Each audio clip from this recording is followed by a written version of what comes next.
Gautam Neurocare, brain stroke, migraine, fits, brain and spine surgeries की best neurosurgeon. Ayodhya రామాలయం ఇప్పుడు ప్రపంచవ్యాప్తంగా మారుమోగుతున్న పేరు.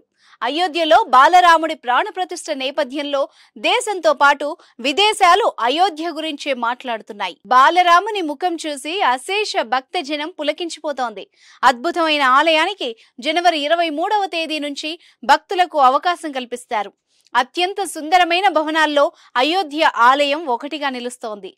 అలాంటి అయోధ్య రామాలయాన్ని అద్భుతంగా తీర్చిదిద్దిన ఘనత చంద్రకాంత్ సోంపురాకి దక్కుతుంది. ఆయనే అయోధ్య ఆలయ మాస్టర్ ప్లాన్ రూపకర్త. వాస్తు శిల్ప శాస్త్రాలకు అనుగుణంగా మాస్టర్ ప్లాన్ ను రూపొందించి ఆలయాన్ని అద్భుతంగా నిర్మించారు. ఎలాంటి భూకంపాలు, ప్రకృతి విపత్తులు జరిగినా పటిష్టంగా ఉండేలా ఏర్పాటు చేశారు. నిజానికి 32 ఏళ్ల క్రితం అప్పటి విహెచ్పి అధ్యక్షుడు అశోక్ సింఘాల్ అయోధ్య మాస్టర్ ప్లాన్ కోసం చంద్రకాంత్ సోంపురాను కలిశారు. కానీ అప్పటి పరిస్థితుల కారణంగా కొలతలు తీసుకోవడం కుదరలేదు. కానీ అడుగుల లెక్కలతోనే కొలతలు తీసుకుని ప్లాన్ ని రూపొందించారు.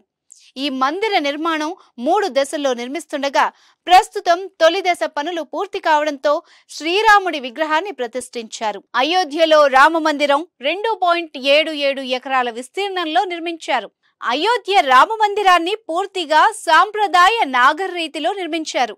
ఈ మందిరం పొడవు 360 అడుగులు, వెడల్పు 253 అడుగులు, ఎత్తు 161 అడుగులు కలిగి ఉంది.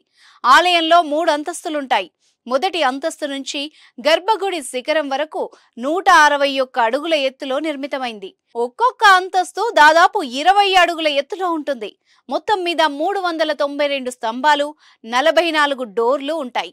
ప్రధాన గర్భగుడిలో శ్రీరామ్ లల్లా ఉంటుంది. మొదటి అంతస్తులో శ్రీరామ్ దర్బార్ అంటే శ్రీరాముడు, సీత, లక్ష్మణుడు, హనుమాన్ మరికొన్ని విగ్రహాలు కొలువుదీరాయి. మొదటి అంతస్తును చంద్రకాంత్ సోంపుర అద్భుతంగా ప్లాన్ చేశారు. ఒక కళాఖండంగా తీర్చిదిద్దారు. రెండవ అంతస్తులో శ్రీరాముడి కుటుంబం, దశరథుడు, కౌసల్య, కైకేయులతో పాటు భరత, శత్రుఘ్నుడు, విశ్వామిత్రుడు ఇలా మరికొన్ని విగ్రహాలుండే విధంగా మాస్టర్ ప్లాన్ రూపొందించారు. ఇక మూడవ అంతస్తులో నృత్య, ప్రార్థన, రంగ్ సభ, కీర్తన చేసుకునే విధంగా నిర్మించారు.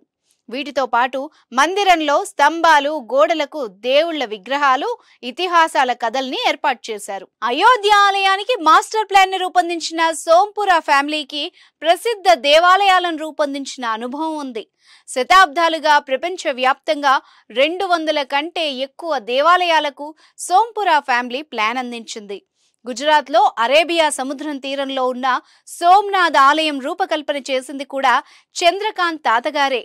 రామ మందిరాన్ని డిజైన్ చేస్తున్నప్పుడు చంద్రకాంత్ కు అతని 2 కుమారులు ఆశీష్, నిఖిల్ సోంపుర సహకరించారు. రామాలయం కాకుండా గాంధీనగర్ లోని స్వామి నారాయణ ఆలయం, పాలన్పురాలోని అంబాజీ ఆలయంతో సహా చంద్రకాంత్ దాదాపు 130 ఆలయాలను రూపొందించారు. ఇప్పుడు దేశానికి అయోధ్య లాంటి గొప్ప ఆలయాన్ని అందించి చరిత్రలో నిలిచారు చంద్రకాంత్.